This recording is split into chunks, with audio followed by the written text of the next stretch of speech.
Next4 Telugu channel news కి స్వాగతం. నేను సంధ్య. ముందుగా ముఖ్యాంశాలు. కేజ్రీవాల్ కు ఎదురు దెబ్బ, బెయిల్ పై స్టే విధించిన ఢిల్లీ హైకోర్టు.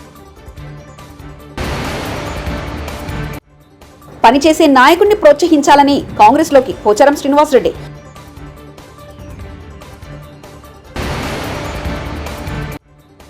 రైతు సంక్షేమ విషయంలో పోచారు సూచనలు స్వీకరిస్తా CM Revanth.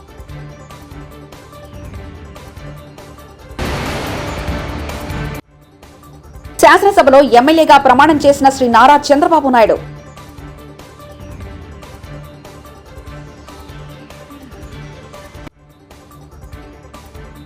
Delhi liquor scam కు సంబంధించిన మనీ లాండరింగ్ కేసులో తనకు బెయిల్ దొరికిందని ఆనందించే లోపే సీఎం అరవింద్ కేజ్రీవాల్ కు ఎదురుదెబ్బ తగిలింది. ఆయనను గురువారం రౌస్ రెవెన్యూ కోర్టు మంజూరు చేసిన సాధారణ బెయిల్పై ఢిల్లీ హైకోర్టు స్టే విధించింది. ట్రయల్ కోర్టు ఇచ్చిన ఉత్తర్వులను వ్యతిరేకిస్తూ హైకోర్టులో ఈడీ పిటిషన్ వేయగా దాన్ని స్వాగతించిన న్యాయస్థానం ఈ మేరకు ఆదేశాలు జారీ చేసింది. పదవుల కోసం కాదు, పనిచేసే నాయకుడిని ప్రోత్సహించాలనే ఉద్దేశంతో తాను కాంగ్రెస్ లో చేరినట్లు తెలంగాణ మాజీ స్పీకర్ బారాస ఎమ్మెల్యే పోచారం శ్రీనివాస్ రెడ్డి అన్నారు. శుక్రవారం ఆయన కాంగ్రెస్ లో చేరారు. పీసీసీ అధ్యక్షుడు సీఎం రేవంత్ రెడ్డి ఆయనకు కండువా కప్పి పార్టీలోకి ఆహ్వానించారు. అనంతరం మీడియాతో మాట్లాడిన పోచారం కాంగ్రెస్ ప్రభుత్వం ఏర్పాటయ్యాక జరుగుతున్న పరిణామాలను గమనిస్తున్నానని తెలిపారు. సీఎం రేవంత్ ను మనస్ఫూర్తిగా ఇంటికి ఆహ్వానించినట్లు చెప్పారు. రైతు సంక్షేమం, సాగునీటి ప్రాజెక్టుల ప్రగతికి కాంగ్రెస్ ప్రభుత్వం తీసుకున్న నిర్ణయాలు ఆమోదయోగంగా ఉన్నాయన్నారు. తాను రైతు బిడ్డనని, అందుకే ప్రభుత్వం చేస్తున్న కార్యక్రమాలకు అండగా ఉండాలని రేవంత్ సమక్షంలో కాంగ్రెస్ లో చేరినట్లు వివరించారు. రాష్ట్రంలో ఉన్నటువంటి సాగునీటి ప్రాజెక్టుల ప్రగతి కోసం వారు తీసుకున్న నిర్ణయాలన్నీ కూడా ఆమోదయోగ్యమైనటువంటి నిర్ణయాలు ఉన్నాయి. కాబట్టి నేను కూడా ఇప్పుడు అగ్రికల్చర్గా నేను రైతు బిడ్డను కాబట్టి, పుట్టుకతో రైతు కాబట్టి, వ్యవసాయంతో ఉన్నటువంటి కష్టసుఖాలు నేను తెలుసు కాబట్టి, వారు చేసేటువంటి ప్రతి మంచి పనికి రైతాంగానికి వారు చేస్తున్నటువంటి కార్యక్రమాలకు అండగా ఉండాలని, అండగా ఉండి రైతు సంక్షేమాన్ని కోరుకోవాలని, రైతులు బాగుపడాలని, రైతుల కష్టాలు తీరాలనే ఒక ఆకాంక్షతో నేను ఈరోజు వారి నాయకత్వంలో, రేవంత్ రెడ్డి గారి నాయకత్వంలో కాంగ్రెస్ పార్టీలో వచ్చాం. తప్పనిసరిగా ఈ ప్రభుత్వం గత 6 మాసాలుగా చూస్తూ ఉన్నాం, అబ్జర్వ్ చేస్తూ ఉన్నాం. చిత్తశుద్ధితో పనిచేస్తూ ఉన్నారు. కొత్త ప్రభుత్వం, కొత్త సమస్యలు వస్తాయి. వాటిని అధిగమించి చిన్న వయసులోనే ధైర్యంతో ముందుకెళ్తూ రాష్ట్రాన్ని ముందుకు తీసుకెళ్తా ఉన్నారు. వారిని నేను మెచ్చుకుంటా ఉన్నాను, అభినందిస్తూ ఉన్నాను. వాళ్ళ క్యాబినెట్ కూడా అభినందిస్తూ ఉన్నాను. కాబట్టి మంచి ఆలోచనతో వారు వచ్చారు. నేను కూడా మంచి ఆలోచనతోటే నా జీవితంలో రాజకీయంగా నేను ఆశించేది ఏం లేదు. నేను ఆశించేది రైతు సంక్షేమం. నేను వ్యవసాయ శాఖ మంత్రిగా చేశాను, బ్యాంక్ చైర్మన్గా చేశాను. ఇవన్నీ రైతుతో ముడిపడ్డటువంటి సంస్థలు ఇవన్నీ. కాబట్టి రాష్ట్ర ప్రగతిలో వారు చేసేటువంటి అభివృద్ధికి, వారు సంకల్పించినటువంటి కార్యక్రమాలకు చేదోడు వాదోడుగా ఉండి రాష్ట్ర ప్రగతి కోసం, రైతు ప్రగతి కోసం అందరం కలిసికట్టుగా సమిష్టిగా కృషి చేస్తాం. పొంగులేటి గారు కూడా, శ్రీనివాస్ రెడ్డి గారు కూడా పాత మిత్రులే మాకు. వారు రెవెన్యూ శాఖ మంత్రిగా మంచి పోర్ట్ఫోలియో వారి దగ్గర ఉంది. వారి సహకారంతో, అందరి సహకారంతో రాష్ట్ర ప్రగతిలో అందరం పాలు పంచుకుందాం. ఆ సందర్భంలోనే గౌరవనీయులు మన గౌరవ ముఖ్యమంత్రి రేవంత్ రెడ్డి గారి యొక్క నాయకత్వంలో బలపరుస్తూ ఈరోజు అందరం కలిసి రాష్ట్ర భవిష్యత్తు కోసం పనిచేస్తామని మనం చేస్తా ఉన్నాం. నేను కూడా టీఆర్ఎస్ పార్టీ జరగకుండా ముందు తెలుగుదేశం పార్టీలో ఉన్నా. నేను ఆనాడు తెలుగుదేశం పార్టీ నుంచి టీఆర్ఎస్ పార్టీ రావడానికి గల కారణాలు ఏందో ఆనాడు ఉండే. మరి అప్పుడు కూడా వచ్చాను కదా. మరి అసలు నేను ముందు నా రాజకీయ భవిష్యత్తు మొదలైందే కాంగ్రెస్ పార్టీతో. కాంగ్రెస్ పార్టీతోనే కండువా కప్పుకొని రాజకీయాలు చిన్నప్పుడు మీ వయసులో వచ్చారు. తెలంగాణ మాజీ స్పీకర్ బారాస ఎమ్మెల్యే పోచారం శ్రీనివాస్ రెడ్డి కాంగ్రెస్ లో చేరారు. పీసీసీ అధ్యక్షుడు సీఎం రేవంత్ రెడ్డి ఆయనకు కండువా కప్పి పార్టీలోకి ఆహ్వానించారు. పోచారంతో పాటు ఆయన కుమారుడు కాంగ్రెస్ లో చేరారు. అనంతరం రేవంత్ మీడియాతో మాట్లాడుతూ రైతుల సంక్షేమానికి పోచారం శ్రీనివాస్ రెడ్డి ఎన్నో సేవలందించారని రేవంత్ రెడ్డి అన్నారు. తన ప్రభుత్వం రైతు సంక్షేమానికి అధిక ప్రాధాన్యత ఇస్తుందని, ఈ విషయంలో పోచారం సూచనలు స్వీకరిస్తామని ఆయన చెప్పారు. వ్యవసాయం దండగ కాదని, పండగ చేసే బాధ్యత తమదని అన్నారు. రైతు సంక్షేమ రాజ్యం కోసం సహకరించే అందరి మద్దతు తీసుకొని ముందుకెళ్తానని తెలిపారు.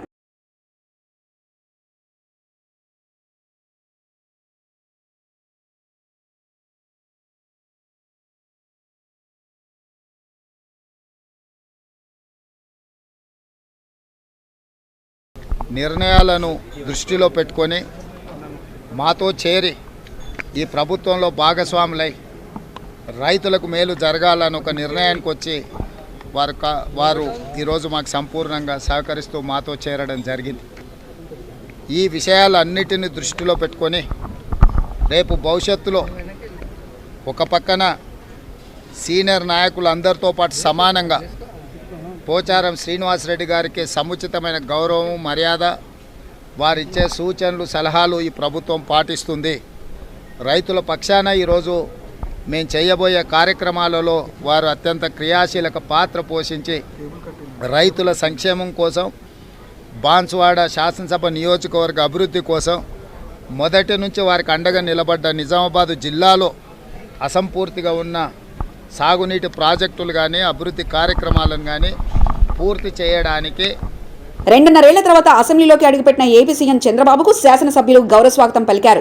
నిజం గెలిచింది, ప్రజాస్వామ్యం నిలిచింది అంటూ తెలుగుదేశం పార్టీ ఎమ్మెల్యేలు ప్లకార్డులు ప్రదర్శించారు. సభలో CM Chandrababu, deputy CM Pawan ఆలింగనం చేసుకున్నారు.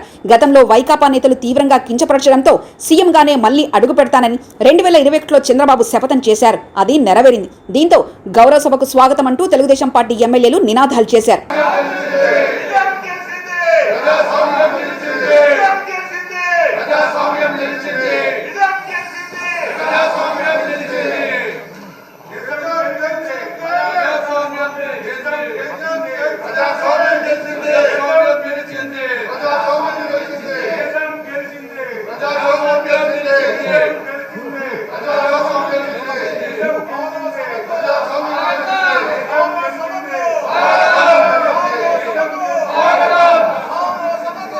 శపథాలు చేయడం, సవాళ్లు విసరడం అనేది రాజకీయాల్లో సర్వసాధారణం. అయితే దానిని నెరవేర్చుకోవడమే చాలా కష్టం.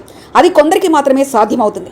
మనం ఒక్కసారి ఫ్లాష్ బ్యాక్లోకి వెళ్తే 2021 నవంబర్ 19న అప్పటి ప్రతిపక్ష నేతగా ఉన్న చంద్రబాబు ఓ శపథం చేశారు. దాన్ని నెరవేర్చుకొని నేడు అసెంబ్లీలో అడుగు పెట్టబోతున్నారు. ఇంతకీ ఆ శపథం ఏమంటారా? అసెంబ్లీలో అడుగు పెడితే ముఖ్యమంత్రిగానే అడుగు పెడతానన్నారు. ఈ శపథాన్ని చంద్రబాబు నేడు నెరవేర్చుకున్నారు. నేటి నుంచి 2 రోజుల పాటు ఏపీ అసెంబ్లీ సమావేశాలు జరగనున్నాయి.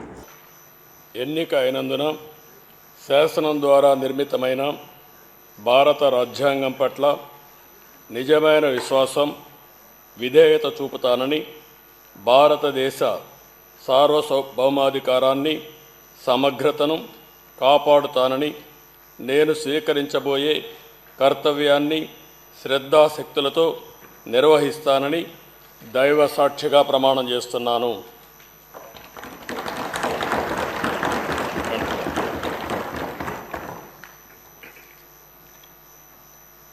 ఆంధ్రప్రదేశ్ శాసనసభ సభ్యుడైన నారా చంద్రబాబు నాయుడు అనే నేను సభ నియమాలకు కట్టుబడి ఉంటానని, వాటిని అనుసరిస్తానని, సభా మర్యాదలను పాటిస్తానని, సాంప్రదాయాలను గౌరవిస్తానని దైవ సాక్షిగా ప్రమాణం చేస్తున్నాను.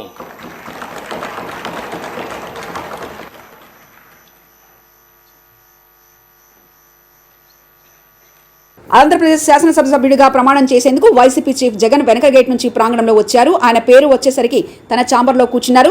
సభలో పేరు పిలవగానే నేరుగా వచ్చి విచారంగా ప్రమాణం చేశారు. అనంతరం ప్రొటెం స్పీకర్ను నమస్కరించి సభలో కూర్చోకుండానే ఇంట్లోకి వెళ్లిపోయారు. జగన్ డల్గా కనిపించడం చూసి వైసీపీ శ్రేణులు జీర్ణించుకోలేకపోతున్నారు. విధేయత చూపుతానని, భారతదేశ సార్వభౌమాధికారాన్ని, సమగ్రతను కాపాడుతానని, నేను స్వీకరించబోయే కర్తవ్యాన్ని శ్రద్ధాశక్తులతో నిర్వహిస్తానని దైవసాక్షిగా ప్రమాణం చేస్తున్నాను. ఆంధ్రప్రదేశ్ శాసనసభ సభ్యుడైన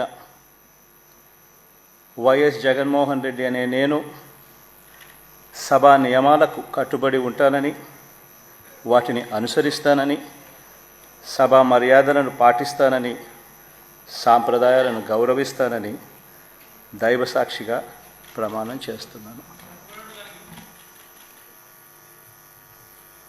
ఏపీ అసెంబ్లీలో స్పెషల్ అట్రాక్షన్గా పవన్, ఏపీ అసెంబ్లీలో deputy CM Pawan Kalyan special అట్రాక్షన్గా నిలిచారు. తొలిసారి పవన్ అసెంబ్లీలో అడుగుపెట్టడంతో అందరి దృష్టి పవన్ పై పడింది. పట్ల నిజమైన విశ్వాసం, విధేయత చూపుతానని, భారతదేశ సార్వభౌమాధికారాన్ని, సమగ్రతను కాపాడుతానని, నేను స్వీకరించబోయే కర్తవ్యాన్ని శ్రద్ధాశక్తులతో నిర్వహిస్తానని దైవ సాక్షిగా ప్రమాణం చేస్తాను.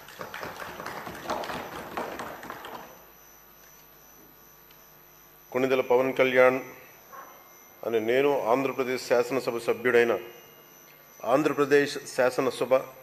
సభ్యుడైన కొణిదెల పవన్ కళ్యాణ్ అనే నేను సభా నియమాలకు కట్టుబడి ఉంటానని, వాటిని అనుసరిస్తానని, సభా మర్యాదలను పాటిస్తానని, సాంప్రదాయాలను గౌరవిస్తానని దైవ సాక్షిగా ప్రమాణం చేస్తున్నాను.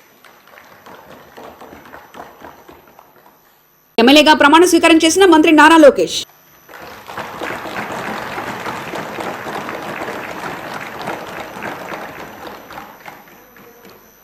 నారా లోకేష్ అనే నేను శాసనసభ సభ్యుడినైన ఎన్నిక అయినందుకు శాసనం ద్వారా నిర్మితమైన భారత రాజ్యాంగం పట్ల నిజమైన విశ్వాసం, విధేయత చూపుతానని, భారతదేశ సార్వభౌమ అధికారాన్ని, సమగ్రతను కాపాడుతానని, నేను స్వీకరించబోయే కర్తవ్యాలను శ్రద్ధాశక్తులతో నిర్వహిస్తానని దైవ సాక్షిగా ప్రమాణం చేస్తున్నాను.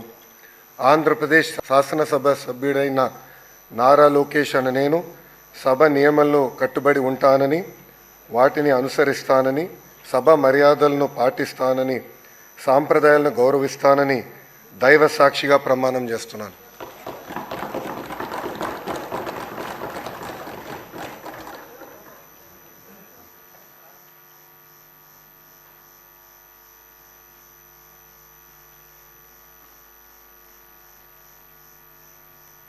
ఆంధ్రప్రదేశ్ నూతన డీజీపీగా సిహెచ్ ద్వారకా తిరుమలరావు బాధ్యతలు చేపట్టారు. మంగళగిరిలోని రాష్ట్ర పోలీస్ ప్రధాన కార్యాలయంలో ఆయన పదవి బాధ్యతలను తీసుకున్నారు. పోలీసుల గౌరవవందనం స్వీకరించిన అనంతరం ఉదయం 7:50 నూతన డీజీపీగా సంతకం చేశారు.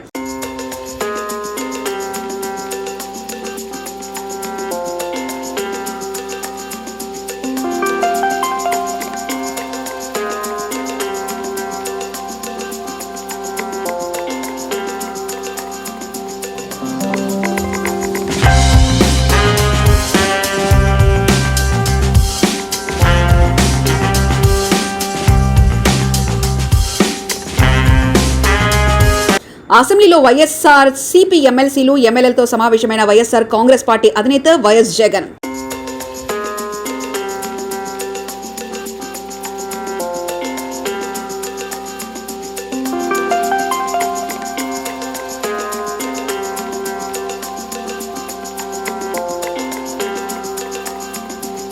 అనంతపురం జిల్లా గుంతకల్లు నియోజకవర్గంలో పామిడి మండలం పామిడి పట్టణంలో గల శ్రీ చైతన్య పాఠశాలలో 10వ అంతర్జాతీయ యోగా దినోత్సవాన్ని సీఓ సంతోష్ రెడ్డి మరియు డైరెక్టర్ రమణారెడ్డి ఆధ్వర్యంలో ఘనంగా నిర్వహించారు.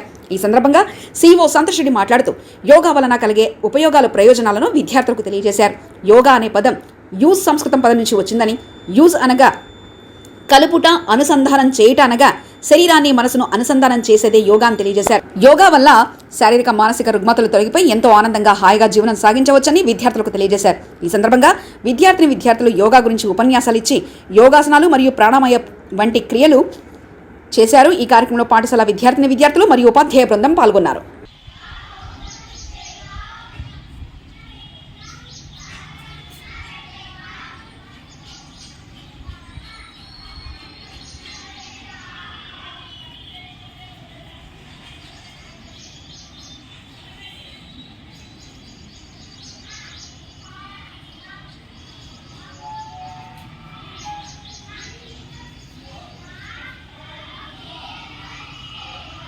తర్వాత మన ఏదాన్ని శరీరాన్ని తర్వాత ఏదాన్ని ఏకం చేయాలి,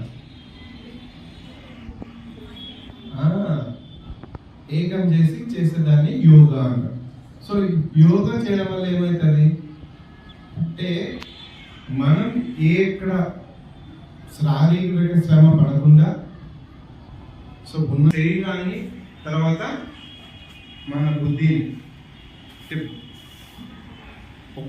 ఒక చోటికి ఏకం చేసి ధ్యానం చేయడాన్ని యోగా అంటారు. సో ఈ యోగా వల్ల ఏమి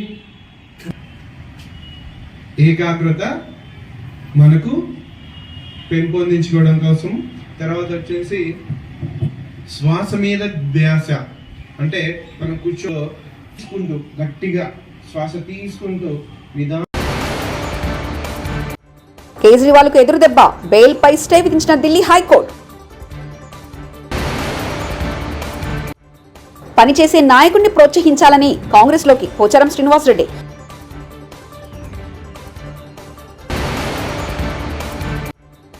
రైతు సంక్షేమ విషయంలో పోచారు సూచనలు స్వీకరిస్తా CM Revanth.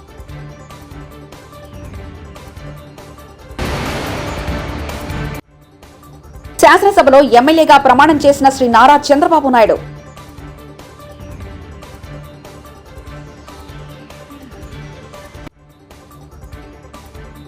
TS4 Telugu channel news ఇంతటితో సమాప్తం. చూస్తుండండి TS4 తెలుగు ఛానల్.